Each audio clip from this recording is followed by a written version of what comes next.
असली राजा कौन? जिस रास्ते से राजा की सवारी आ रही थी उसी रास्ते के किनारे एक पीपल के पेड़ के नीचे एक बालक ध्यान मग्न बैठा था। सैनिकों ने उसे आवाज दी तो उसकी आंखें खुली। सैनिकों ने उससे कहा, रास्ते से हट जाओ, राजा की सवारी आ रही है। यह सुनकर बालक रास्ते से नहीं हटा और बोला, कौन राजा? कैसा राजा? असली राजा तो मैं हूँ। तुम सब जिस राजा की बात कर रहे हो वह तो नकली राजा है। तुम्हारा राजा तो जन्मने और मरने वाला है। तुम्हारा राजा तो भय और आशंका में जीता है। उसके पास आज बादशाही है और कल नहीं रहेगी, पर मेरी बादशाही तो सदा मेरे पास रहेगी। मेरी बादशाही तो अजर अमर अविनाशी है, पर तेरे राजा की बादशाही विनाशी है। मैं तो अजन्मा और अविनाशी सदा मुक्त आत्मा हूँ, इसलिए असली राजा तो मैं हूँ। अतः रास्ते से हटने का प्रश्न ही नहीं उठता। सैनिक, वजीर, मंत्री हैरान और अचंभित थे। सभी सोचने लगे, यह बालक कोई साधारण बालक नहीं है, निश्चित ही यह कोई सिद्ध ब्रह्म ज्ञानी साधक है। वजीर ने जाकर सभी बातें राजा से बतलाई। वजीर की बातें सुनकर राजा स्वयं अपने रथ से उतरकर उस बालक के पास आया। उसने उस बच्चे से कहा, बेटा, तुम स्वयं को राजा क्यों और कैसे समझते हो? तुम्हारे पास न धन दौलत है, न कोई साम्राज्य है, न नौकर चाकर हैं और न कोई महल है, फिर तुम राजा कैसे हुए? राजा की बात सुनकर बालक बोला, राजन, जो कुछ तुम्हारे पास है वह तुम्हारा नहीं है, वह कल किसी और का होगा, और जो मेरे पास है वह सदा मेरा ही रहेगा। जो मेरे पास है, मनुष्य, दानव, कोई जीव जंतु तो क्या, भगवान भी मुझसे नहीं छीन सकते।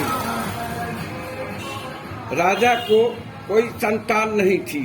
उसने सोचा, इस ज्ञानवान बालक को अपना पुत्र बना ले। वह सोचकर राजा ने कहा, क्या तुम मेरा पुत्र बनना चाहोगे? बालक ने पूछा, राजन, तुम मुझे कौन सा सुख दे सकोगे? राजा बोला, बेटा, मैं जो खाऊंगा वही तुम्हें खिलाऊंगा, मैं जो पहनूंगा वही तुम्हें पहनाऊंगा। मैं सुंदर सेजों पर सोता हूँ, तुम्हें भी सुंदर सेजों पर सुनाऊंगा, और जो भी सुख मुझे मिला है वे सब तुम्हें दूंगा। तुम्हें अपना उत्तराधिकारी भी बना दूंगा।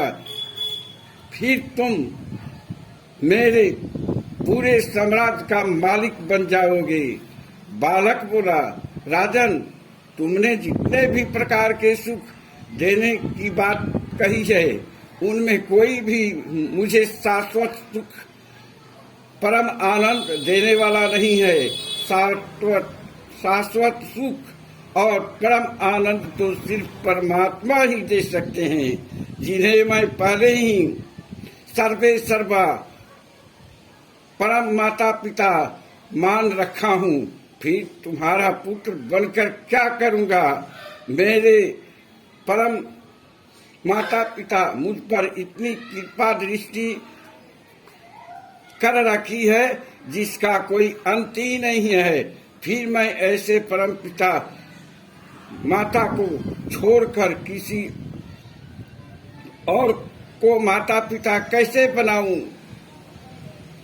यह सुनकर राजा ने बालक से कहा, बेटा, क्या तुम मुझे उस परम माता पिता का दर्शन करा सकते हो? बालक ने उत्तर दिया, राजन, ईश्वर को पाने के लिए सबसे पहले तुम्हें मैं का त्याग करना होगा और परमात्मा में अपने संपूर्ण को समर्पित करना होगा। जब तुम ऐसा करोगे तो जिस प्रकार नदियां सागर में विलीन होकर अपना नाम रूप खो देती हैं, उसी प्रकार परमात्मा की प्राप्ति के लिए तुम्हें भी अपना नाम रूप पद धन दौलत मान सम्मान यश अपयश सब उनमें आत्मसात कर देना होगा और सच्चे मन से उनकी भक्ति करनी होगी। तुम्हारे सहित कोई भी अगर ऐसा करेगा परमात्मा को निश्चित रूप से प्राप्त करेगा और धन धन हो सकेगा, वह परम आनंद की प्राप्ति भी कर सकेगा। राजा को असली राजा होने का मर्म समझ में आ गया। राजा उस बालक की असली बरसात के समक्ष नतमस्तक हो गए। इस प्रकार परमात्मा ही परम आनंद के दाता हैं। हमें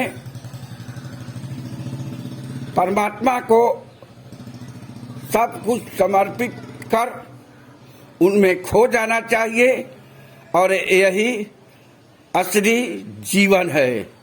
शत्रुघ्न तिवारी।